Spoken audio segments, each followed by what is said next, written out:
You wake up, and before you have even taken your first deep breath, there is a weight pressing down on you. A quiet, relentless whisper says, "You should be doing more. You're falling behind." Maybe you try to ignore it. Maybe you reach for your phone, and in those first moments of the day, you're already drowning in the endless lives of other people, their smiles, their successes, their carefully curated achievements. You tell yourself, "I should be more like them. I should work harder. I should be better." But what if this isn't the truth? What if this voice is not you? What if this is not laziness, not failure, but simply a wound, a symptom of a world that has forgotten how to be gentle? We have been taught that our worth comes from what we produce, that every moment of our day must be used to build, to achieve, to grind. We live in a world where even resting feels wrong, where taking a pause makes us anxious because we're told someone else is out there working harder, doing better, moving faster. But you are not lazy. You are not broken. You are living in what philosopher Byung-Chul Han calls the Burnout Society. In this society, the greatest form of control doesn't come from a boss shouting at you or strict rules holding you down. It comes from within. You've been taught to push yourself beyond your limits, to believe that every hour not spent producing something is a waste of life. We've all become both the master and the slave, constantly demanding more from ourselves until there's nothing left to give. And when we finally collapse, when our body and mind refuse to keep going, they call it laziness. But what if your exhaustion is not a flaw? What if your tiredness is a natural response to an unnatural way of living? Think about how we live now. We measure ourselves by endless goals and milestones. We believe that the busier we are, the more valuable we become.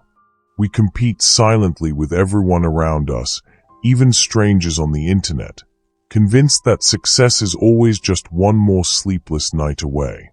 But where is this taking us? Where is there? And who told you that you are not already enough? We live in a world that glorifies movement but has forgotten stillness. A world that celebrates constant growth but fears silence. We've been conditioned to think rest is dangerous, that stopping means falling behind. But you are not falling behind. You are human. Humans are not machines. We are not meant to move at this pace, to fill every empty moment with noise, to constantly measure our worth against impossible standards. Byung-Chul Han calls this the era of self-exploitation. We don't need someone to control us anymore. We do it ourselves. We work endlessly, not because we are forced to, but because we are afraid of what will happen if we stop.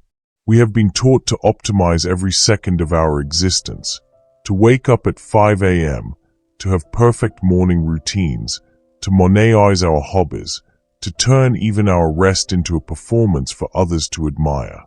But deep down, you know this is not what life is supposed to be. You know that this constant pressure, this endless pushing, is slowly burning you out. Think about the last time you truly rested, not scrolling through your phone, not planning your next move, not filling the silence with distractions, but truly resting. Can you even remember? This exhaustion you feel is not a sign of weakness. It is your body, your mind, your soul, all of them begging you to stop, to slow down, to live differently. You don't need to be harder on yourself. You don't need to add more discipline, more structure, more tasks. What you need is permission. Permission to rest. Permission to be human. Permission to simply exist without constant pressure. For the next 2 hours, I want you to forget about the world outside. Forget the race, the noise, the endless demands for more. This is your time to reflect, to listen, to remember something you've always known deep down. You are not lazy. You are tired because this world does not allow you to rest. This isn't your fault. You didn't choose to be born into a culture that glorifies burnout and punishes stillness. But you do have a choice now, to step back, to see it for what it is, and to free yourself from the invisible cage of never enough. In this journey, we will explore why modern life has left you feeling empty and drained. We will unravel the myths that society feeds us about success and hustle.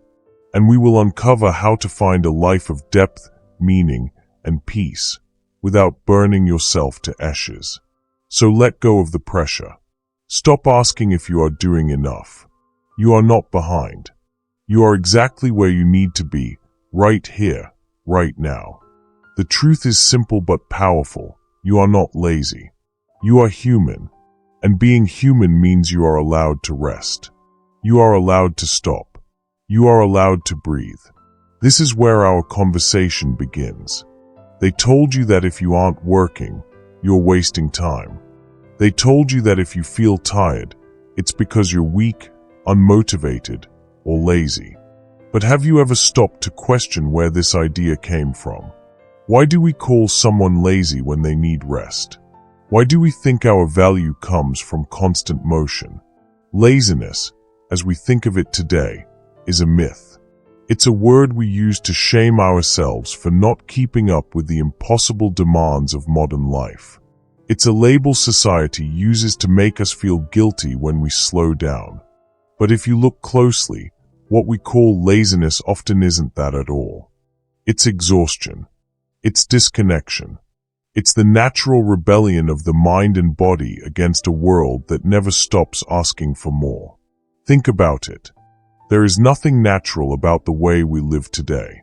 We work longer hours than many of our ancestors ever did. Even when we leave our jobs, we don't really stop working. We take our emails home with us. We check messages late into the night. We are constantly on, endlessly plugged into the noise of the world. If this is speaking to you, take a moment and subscribe. Thank you.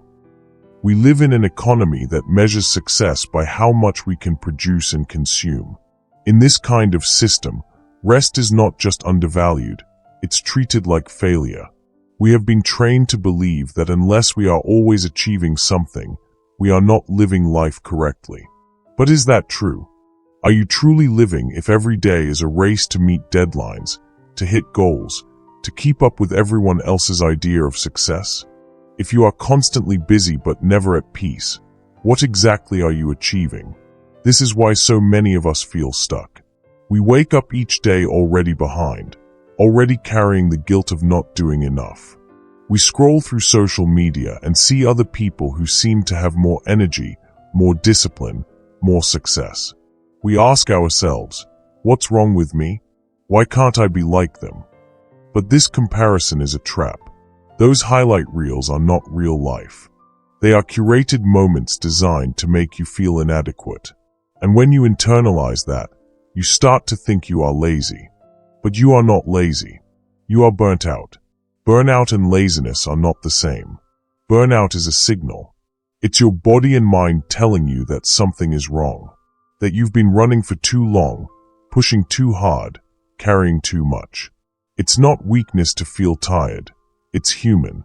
The philosopher Byung-Chul Han explains that we no longer live in a world where others openly oppress us or force us to work. Instead, we have absorbed that voice into ourselves. We've become our own harshest boss. We wake ourselves up early. We scold ourselves for taking breaks. We treat every free moment like it must be used for something productive. And the irony is, we call this freedom. We call this progress. But in reality, it's just another form of control. What if laziness is not the enemy? What if laziness is just your body demanding something you've been denying it? Time to breathe, time to recover, time to exist without pressure. We were not designed for constant output. Look at nature. Trees have seasons. There is a time to bloom, and there is a time to rest. There is summer, but also winter. Yet we live as if our lives must always be summer, always growth, always motion. And when we can't sustain it, we punish ourselves with guilt. When you think you are lazy, I want you to ask yourself this. Are you truly unmotivated, or are you simply tired from a life that demands too much of you? Have you given yourself permission to rest? Do you even know what rest feels like anymore? Sometimes, what we call laziness is actually a form of quiet wisdom. It's our body and mind refusing to participate in a game that is slowly destroying us. It's the natural instinct to pull back, to recharge, to step away from the noise. But society has turned this instinct into something shameful. We are told, you'll never succeed if you slow down. But what is success if it costs you your health, your joy, your life? You don't need to fight this feeling. You don't need to push harder every time you feel unmotivated. Instead, you need to listen. Listen to the exhaustion. Listen to the frustration. Listen to the quiet voice inside you that says, I can't do this forever. Because that voice is telling the truth. True strength isn't about ignoring your limits. It's about respecting them. It's about knowing when to stop, when to rest, when to let go. The most powerful thing you can do in a world obsessed with constant doing is to pause. To say, I am enough, even when I am still. This first step, this simple recognition that you are not lazy but tired, changes everything. When you stop calling yourself lazy, you stop blaming yourself. You stop carrying the guilt of not being enough. You start to see that the problem is not within you, but around you. It's the culture of hustle. It's the endless race to prove your worth. It's the voices that tell you to grind instead of rest, to push instead of pause. You are not here to compete with everyone else. You are here to live. And living is not just about achieving. Living is also about slowing down, about noticing the world, about breathing deeply and being present. So the next time you hear that word, lazy, ask yourself, am I lazy, or am I simply longing for a life that allows me to be human again? Because that question might be the beginning of your freedom. We live in a strange time. A time when, on the surface, we appear freer than any generation before us. We have no chains, no visible masters, no one standing over us, forcing us to work. And yet, we are exhausted, more exhausted than ever. We are constantly chasing something we cannot name, constantly pushing ourselves beyond what feels natural. Why? The answer lies in what philosopher Byung-Chul Han calls the Burnout Society. Han describes how our world has shifted from what he calls the disciplinary society of the past, where external forces controlled us, to a new type of control that is much more subtle, but much more powerful. In the old days, someone could force you to work. You had a boss, a king, a master. The control was external and visible. Today, we are told that we are free. We can do what we want, build our dreams, and choose our own path. But in this so-called freedom, something else has happened. The whip is no longer held by someone else. We now hold it ourselves. Think about how you treat yourself. You constantly push yourself, criticize yourself, compare yourself to others. When you are tired, you tell yourself, I should be doing more. When you rest, you feel guilty, as if rest is a crime. This is how control works now. We've internalized it. We've turned into our own taskmasters. Han says that the modern world no longer has to oppress us with force. Instead, it tricks us into believing that every demand is our own choice. You work harder not because someone commands you, but because you feel like you have to keep up, to stay relevant, to prove your worth. We have become both the master and the slave. We tell ourselves we're doing it for freedom, but this freedom is just another form of pressure. This is why so many people feel trapped even though they appear free. You can leave your job, but you still feel the pressure to be productive every day. You can take a day off, but your mind still whispers, you're falling behind. You're wasting time. Even your hobbies must now be optimized. We live in a time where even leisure is turned into work. Reading a book. Make sure it's for self-improvement. Going to the gym. Track every number and every metric. Taking a walk. Maybe you should record it and post it. Nothing is allowed to be just for joy anymore. This is the heart of the Burnout Society. It is not a place where someone tells you what to do. It is a place where you always tell yourself that you aren't doing enough. It's a place where life itself feels like a never-ending performance. The pressure is silent, but it's everywhere. And the worst part, we don't even recognize it for what it is. We think it's normal to feel exhausted. We think it's normal to be available 24/7. We think it's normal to check our emails at midnight, to respond to texts within seconds, to scroll endlessly on social media as if every moment must be filled. But this is not normal. This is a sickness of our time. We have confused freedom with endless choice, and endless choice with endless responsibility. We are told, you can do anything. You can be anything. But what sounds like empowerment is actually a trap. Because if you can be anything, then it's your fault if you are not everything. If you fail, it's because you didn't work hard enough. If you feel tired, it's because you're not disciplined enough. And so you push harder and harder until you break. This is why Han says that burnout is the defining condition of modern life. We burn out not because we are weak, but because we are trying to carry too much. We are told that we must always be achieving, always be improving, always be moving forward. But no one tells us when to stop. No one tells us when we have done enough. In this society, even rest becomes just another task on your to-do list. Take a break, they say, but take it in the right way. Meditate, journal, read something useful. Even when we rest, we feel we must be productive about it.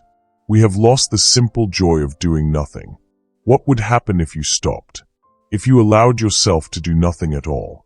To sit, to breathe, to exist without trying to achieve something? Most of us would feel uncomfortable, even anxious, because we've been trained to see stillness as failure. But stillness is not failure. Stillness is life. Stillness is what allows us to see clearly, to feel deeply, to be present. When was the last time you allowed yourself to do nothing and felt no guilt? When was the last time you simply existed? The Burnout Society thrives on your guilt. It thrives on your belief that you are never enough, that you should always be working on yourself, improving, growing, hustling. And if you aren't, you feel like you are wasting your life. But what if that is the real waste? What if constantly striving for more is the very thing that robs you of living? You are not meant to live like this. You are not meant to wake up with anxiety about all the things you have not done. You are not meant to measure your worth by how busy you are. You are meant to live slowly, to experience life fully, to have moments of quiet and peace. This is the truth of the Burnout Society. It keeps you running, but never arriving. It tells you to work on yourself, but never lets you feel complete. It keeps you chasing an idea of perfection that doesn't exist. And the longer you run, the more you forget who you are without all this pressure. You are not a machine. You are not a project. You are not just the sum of your productivity. You are alive, and that is enough. In the next chapter, we will go deeper into what I call the productivity trap. How the world convinces us that being busy is the same as being valuable, and how to break free from that lie before it consumes you. We live in a culture where being busy has become a badge of honor. Ask someone how they are doing, and the answer is almost always the same. Busy, tired, trying to keep up. As if exhaustion is proof that we are valuable. As if the more we grind ourselves into the ground, the more worthy we become. But where did this idea come from? When did we start believing that our lives are only meaningful if we're always producing something? The truth is, productivity, this endless need to do more, create more, achieve more, is not natural. It is something we've been conditioned to chase. And for many of us, it has become a trap. The productivity trap is this. The more you do, the more you feel you have to do. The more you achieve, the more you feel that achievement is never enough. You cross one goal off your list, only to replace it with 3 more. There is no finish line. No moment where you can say, I've done enough. I can rest now. Instead, the more productive you become, the more pressure you feel to maintain or exceed that level of output. It's like running on a treadmill that never stops. We are told this is the way to success. We are told that if we work harder, longer, smarter, we will finally arrive at some magical place where we feel fulfilled and free. But the truth is, the finish line keeps moving. The goalposts are always shifting. No matter how much you do, it never feels like enough. This trap is everywhere. It's in our jobs, where being constantly available is now expected. It's in our social lives, where we feel pressure to look happy and successful on social media, even when we're struggling. It's even in our personal growth, where we feel like we should always be working on ourselves, reading the next self-help book, doing the next workout routine, mastering the next habit. Even rest has been turned into a form of work. We schedule our relaxation like we schedule a meeting. We treat meditation as a productivity hack. We take vacations but spend them thinking about what's next. We've lost the ability to simply rest without feeling guilty about it. And here is the real danger of the productivity trap. It disconnects us from life itself.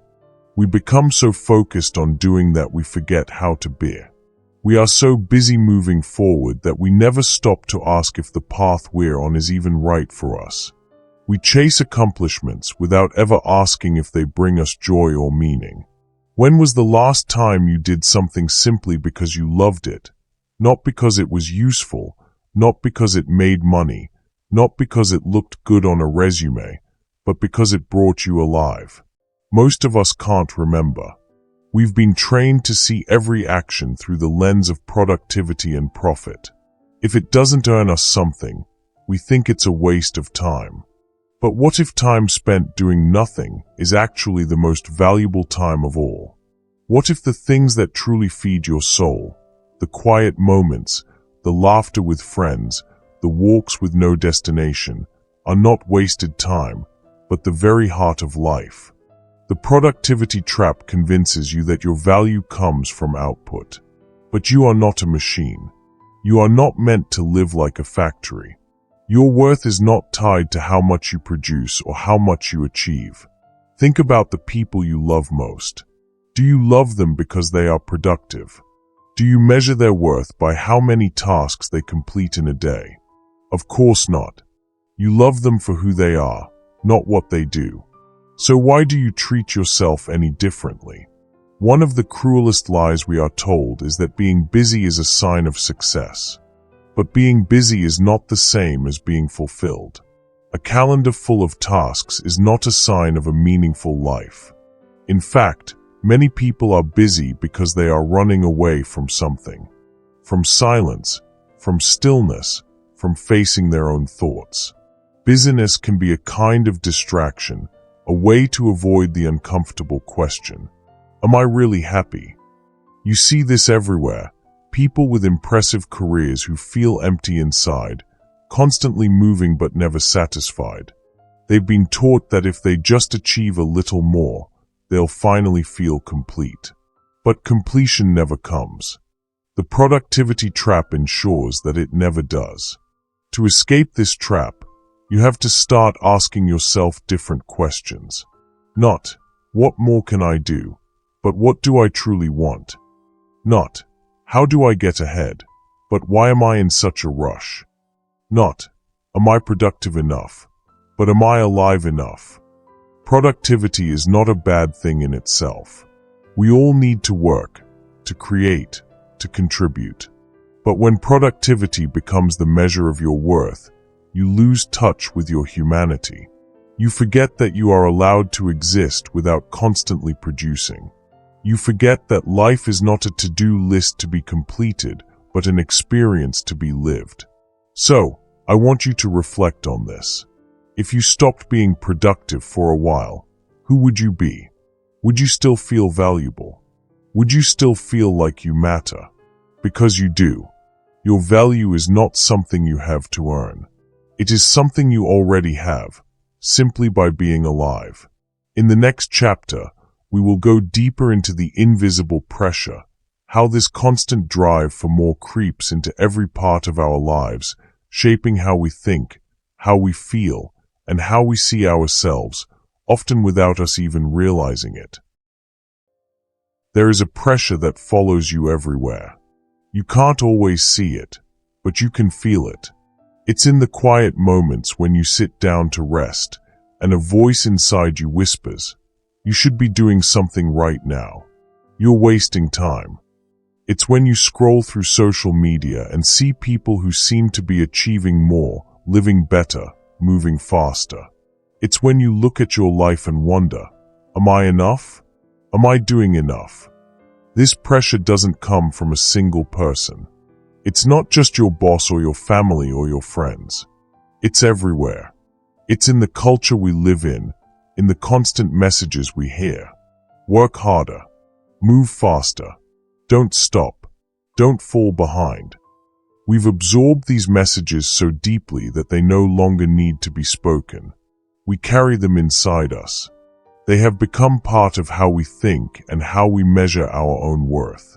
This is what makes the pressure so dangerous. It's invisible. You can't point to it. You can't easily fight it. Because it doesn't feel like something outside of you. It feels like you.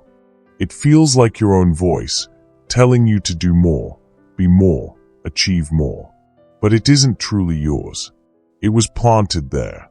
It grew over time, fed by years of conditioning from a world that values productivity over humanity. Think about how early this begins. As children, we are rewarded for performance. We are praised for grades, for achievements, for doing well.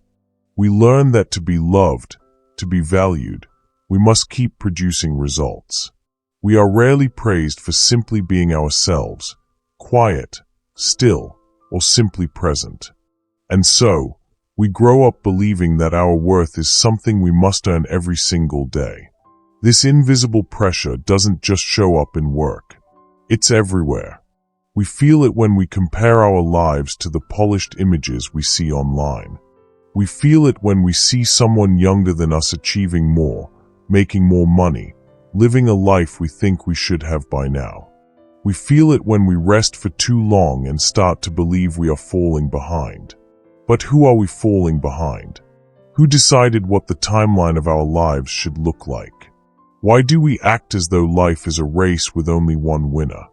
The truth is, there is no race. There is no timeline you are supposed to meet. But the invisible pressure makes you believe there is. It makes you compare yourself constantly. It makes you measure your value not by who you are, but by what you do, how fast you move, and how much you achieve. This is why so many people feel anxious even when nothing is wrong. Even when there's no crisis, we feel this low hum of tension, this constant voice saying, "Do more. You're not enough yet." It's exhausting. It's relentless. And worst of all, it's invisible. We don't talk about it because we think everyone else is handling it better. We assume that everyone else has more energy, more discipline, more drive. But the truth is, almost everyone feels this way. Almost everyone is carrying this silent weight. The difference is that most people are too busy pretending they are fine to talk about it. The invisible pressure tells us that if we stop moving, we'll fall apart. That if we stop working, everything we've built will collapse. But that is a lie. Stopping doesn't destroy you. It saves you. It gives you space to see what actually matters. It helps you realize which things you've been chasing that aren't even yours to chase. When you stop and breathe, you start to see that so much of what you've been running after was never meant for you in the first place. The invisible pressure has made you believe you need to keep proving yourself, but you don't. You are already enough. You don't need to achieve more to be worthy of love, of peace, of happiness. Imagine if you could remove this pressure for just one day. Imagine if you could live without that voice saying, "Do more. Be more. You're not enough." What would you do with that day? Would you slow down? Would you rest? Would you allow yourself to simply enjoy being alive? That life is still possible. It doesn't come from doing more. It comes from letting go of the need to constantly prove your value. It comes from realizing that the invisible pressure was never really yours to carry. It was placed on you, but you can set it down. You don't need to win every race. You don't need to be everywhere, achieve everything, or keep up with everyone else. Your life is not a competition. Your life is yours, and the only real measure of success is whether you are living it in a way that feels true to who you are.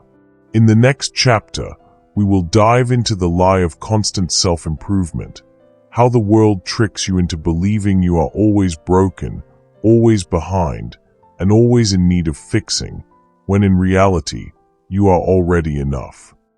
Everywhere you look, someone is trying to tell you how to become a better version of yourself. There's always another book to read, another morning routine to follow, another habit to build, another mindset to master. The message is always the same. You are not enough as you are. You need to improve. You need to fix yourself. This idea has become so deeply rooted in our culture that we don't even question it anymore. We assume that self-improvement is always good, that striving to be better is the key to happiness and success. But what if this is just another trap? What if this endless need to fix ourselves is just another way the world keeps us running, always chasing, never arriving? The self-improvement industry thrives on one thing: your belief that you are not good enough. If you truly believed you were already enough, you wouldn't need the next book, the next course, the next program that promises to change your life. You wouldn't be constantly searching for the next thing to fix, because you would know you are whole already. But the industry doesn't want you to feel whole. Because if you felt whole, you wouldn't buy anything.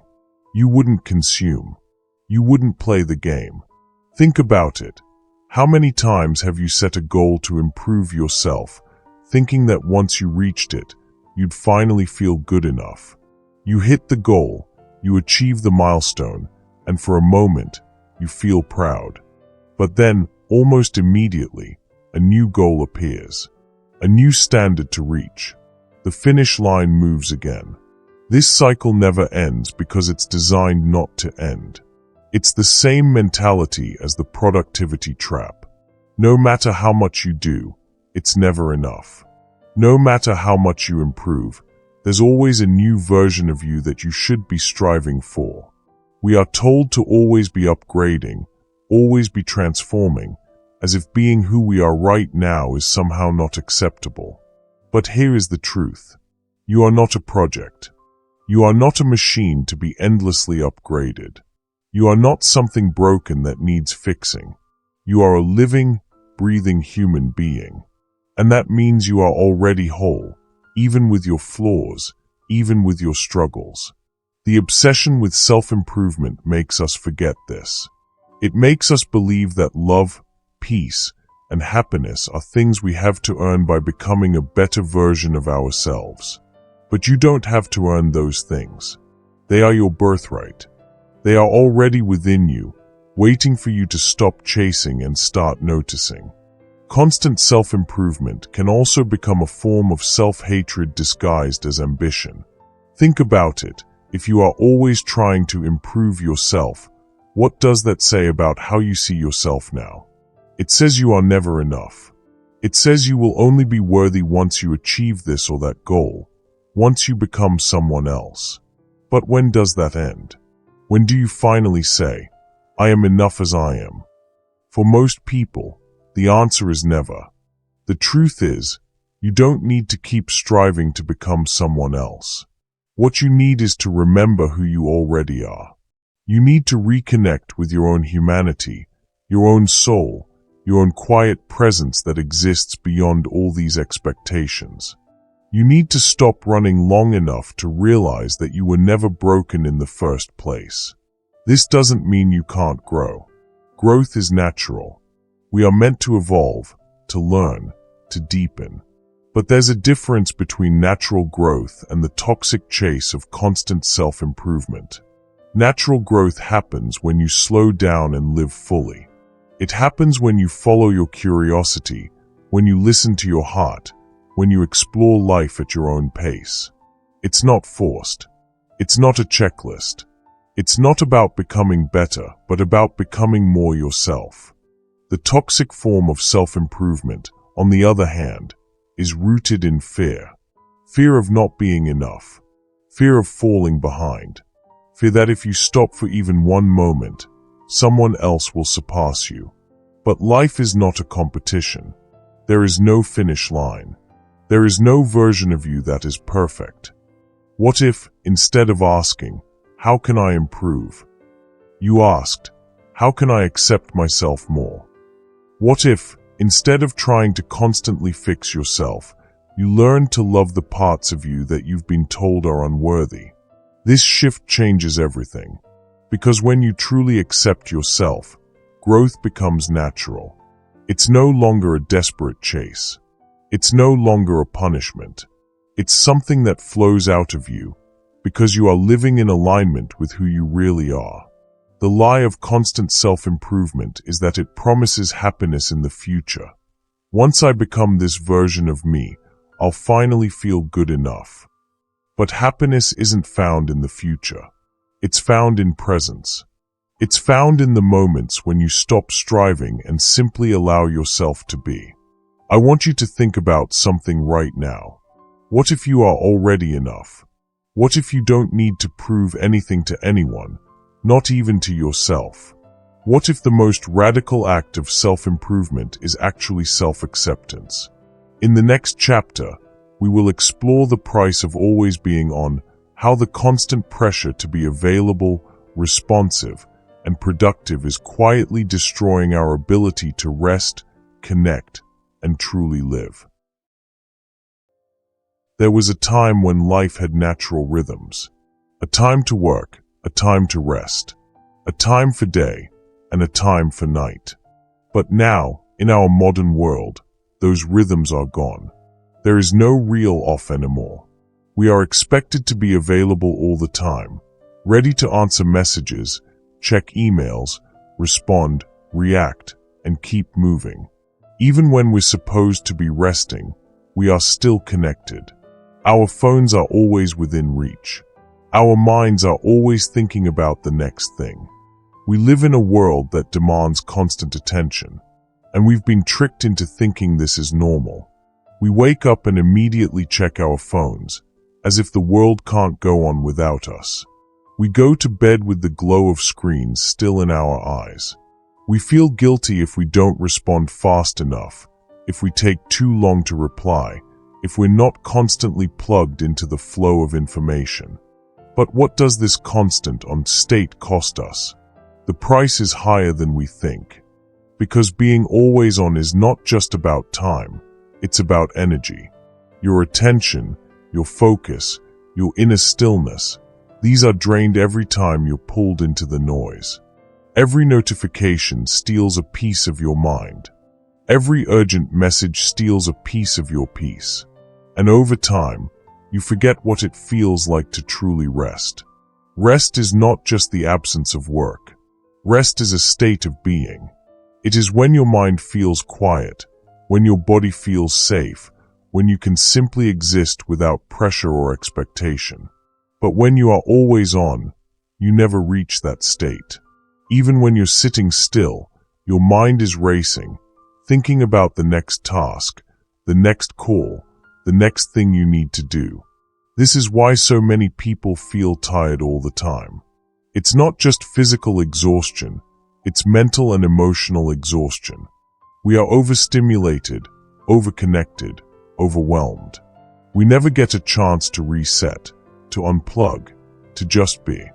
And the sad truth is, we've forgotten how to. Even when we get a free moment, we don't know how to be still. We grab our phones. We scroll. We distract ourselves. We fill the silence with noise. But silence is what we desperately need. We need moments when nothing is demanded of us, when no one expects anything, when we can just breathe and exist. We need boundaries, not just with others, but with ourselves. We need to remember that being human means having limits. You are not meant to be available 24/7. You are not meant to always respond, always produce, always do. The price of always being on is that you slowly lose touch with yourself. You lose touch with what you really want, with how you really feel. Because when you're always reacting to the outside world, you have no time to listen to the world inside of you. You never pause long enough to ask, what do I need? What do I feel? What do I truly want in this moment? When was the last time you allowed yourself to disconnect completely? Not just for 5 minutes, but for hours, maybe even a whole day. A day without constant checking, without endless scrolling, without trying to keep up.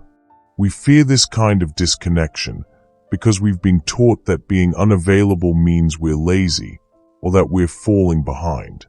But the truth is, this kind of deep rest is not a luxury. It is necessary. Imagine your mind as a muscle. If you use a muscle without giving it time to rest, it will eventually tear. The same is true for your mind. If you are always on, always responding, always moving, eventually you break down. This breakdown can look like burnout. It can look like depression. It can look like numbness, the feeling of going through life without truly feeling alive. To protect yourself from this, you must give yourself permission to turn off, to step back, to say no, to create moments in your day where you are unreachable, not because you don't care, but because you care about your own health and peace of mind. It's not easy. The world will tell you that you need to be connected, that you need to be reachable at all times. But you don't. The world will not fall apart if you take a break. The emails will still be there. The messages will wait. But your peace will not wait. It must be protected, or it will slip away. There is a deep strength in learning how to unplug. Not just from devices, but from the expectations of constant doing. When you disconnect, you remember something important. Life is happening now, in this moment. Not on a screen. Not in the next task. Not in the endless lists of things to do. Life is here, waiting for you to notice it.